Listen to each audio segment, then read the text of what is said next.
Good evening, I'm Will, and I'm going to talk to you about endangered languages. The commonly cited source is that out of the 7,000 languages spoken today, approximately half of those will disappear within the next 100 years.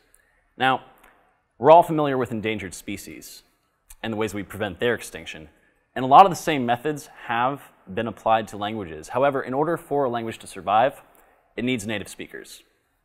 In order for that to happen, there needs to be some sort of incentive for people to speak the language every day and pass it on to their kids for future generations. So today, I'm going to talk about one endangered language that you may not be familiar with, but you've probably encountered several times. It's Irish, or Gaeilge. It is the first official language of Ireland, but it may be better known as Celtic or Gaelic. And though you may not have heard it spoken, you've probably seen it written. If you've been to Ireland, you've seen it written on street signs. If you've been in an Irish pub, you've seen sláinte, meaning health or cheers, written above the bar. Or maybe you've seen sláinte written on a shot glass in a novelty gift store sitting beside leprechauns. Or maybe you've seen Pogue Mahone written on the t-shirt of the guy standing in front of you at the St. Patrick's Day parade. Actually, if you'll humor me, we can all learn some Irish right now. So on the count of three, we'll all say Pogue Mahone. So 1, 2, 3, Pogue Mahone. Great. Now we all know how to say kiss my ass in Irish. But seriously, why haven't you heard Irish spoken? Well, the answer is actually quite simple, is that not that many people speak it. According to 2006 census reports, less than 2% of the population speaks Irish daily outside of the school system, which isn't a lot, and all those people are also fluent in English. Not to mention, Irish is actually the third most spoken language in Ireland today, coming in behind Polish, due to all the Polish immigrants coming in the early 2000s. So how is it that Irish came to occupy this symbolic space, where it is absolutely essential for the country's ethno-linguistic imagination, it is compulsory in schools, and yet you don't really encounter it outside of Irish language media or Western Irish-speaking regions, except for in these commodities, these small written phrases that are printed on objects marketed towards outsiders and tourists? Well, to answer these questions, I'm going to tell a little story about the Irish language, which I've spent a lot of time researching and working with while I've been at Gallatin. And I want to discuss some of its ultimate consequences, which I believe speak to issues of language preservation more broadly.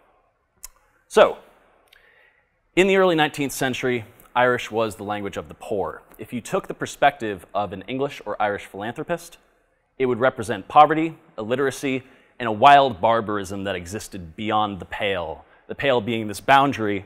In the east, you have the English-speaking civilized Ireland. In the west, you have the Irish rugged Ireland, more or less. So when these philanthropists started initiatives to educate the Irish poor, which involved a body of improvement literature, which was meant to show the Irish how they can better themselves by living a more anglicized, English-speaking lifestyle, the Irish language was clearly not part of that program. However, Helen O'Connell, who is a lecturer at Durham University, makes the great point that when the Irish language did appear in the space of literature, it was always shown as emotive, irrational, redundant, and only appeared in small fragments of dialogue. So we have an example here from Martin Doyle, who is a reverend and a philanthropist and writer, and this is from his 1830 pamphlet, Irish Cottages.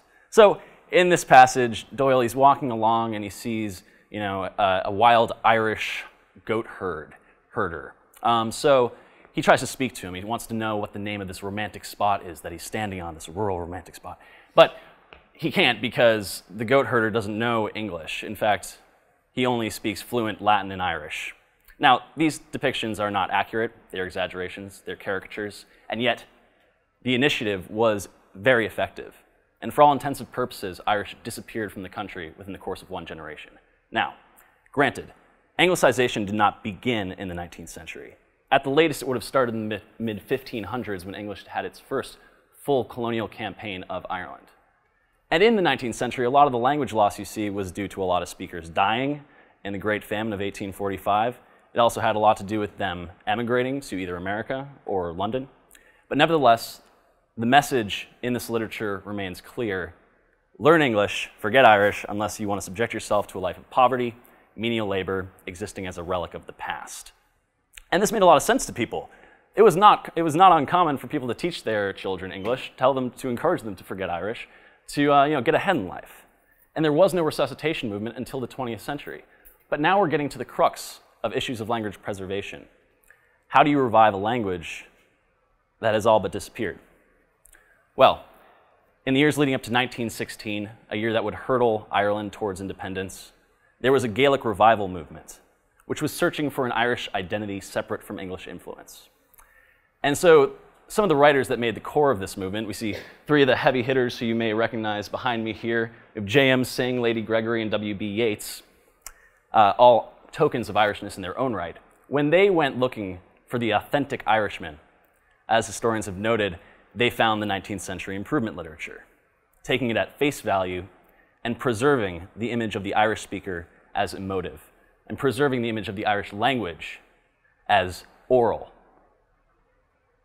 and redundant and supplementary. Now, this is important because though the Irish language came to be symbolic of Irish nationalism, people are still able to communicate and perform their Irish identity through the medium of English by adding on these little taglines in Irish. In this way, Irish becomes a supplement to English and destabilizes it as its own autonomous communicative system. This, I believe, is part of the reason why the resuscitation movement in the 20th century failed to achieve its goals of creating a bilingual state. There's plenty of evidence. Over half a century of compulsory Irish language classes for every kid in Ireland. Nowhere near a bilingual state.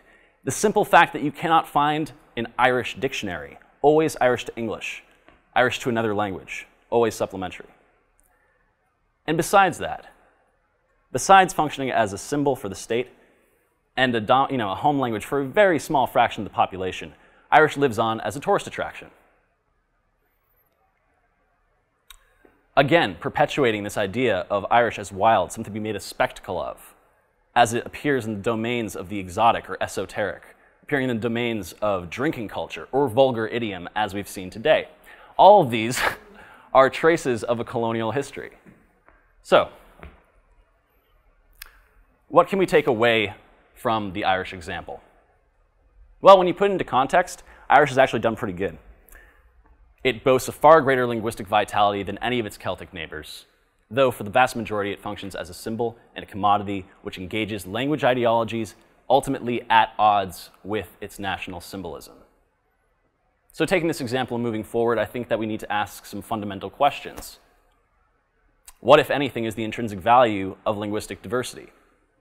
Well, I urge you to agree that linguistic diversity is worth preserving. Linguist Ken Hale puts it really nicely. And he says that linguistic diversity is as essential for understanding how language functions in the brain, and by extension our mental capacities and cognitive processes, as it is paramount for avoiding the loss of a wealth of intellectual life inseparable from the diverse cultural systems that have produced it. Well then, are government initiatives actually good ways of promoting transferal of languages across generations? Is that a good way to spend government money? Well, if you look at the numbers, in the case of Irish, it's not that encouraging. But when you take, for example, the 2011 student protest, the silent protest, when the Fine Gael administration tried to remove the Irish language classes as mandatory from school systems, the answer becomes more complex. Truly, I believe the question is, how do you take a minority language that is not economically salient on an international level and make it appealing for people to use on a daily basis and pass on to their children? What sort of language promotion, what sort of development do you use in minority language regions that does not take advantage of the local populations by marketing their language as exotic or esoteric?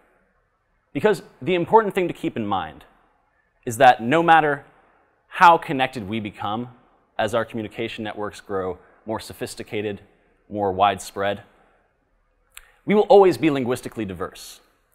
Think about the way that New Yorkers speak. Think about the way Bostonians speak, or people from Philadelphia. It's all different. Think about the way you speak and the way your parents speak. Also different, because language is always changing, it's always evolving. And yet, to work with endangered languages must be more than just an exercise in documenting and salvaging that which will be inevitably lost and become inevitably extinct. It must also work to understand how lesser spoken languages and the people that speak them fit into a grand, contemporary, global environment. Gur Maiget, Agus Slán. Thank you.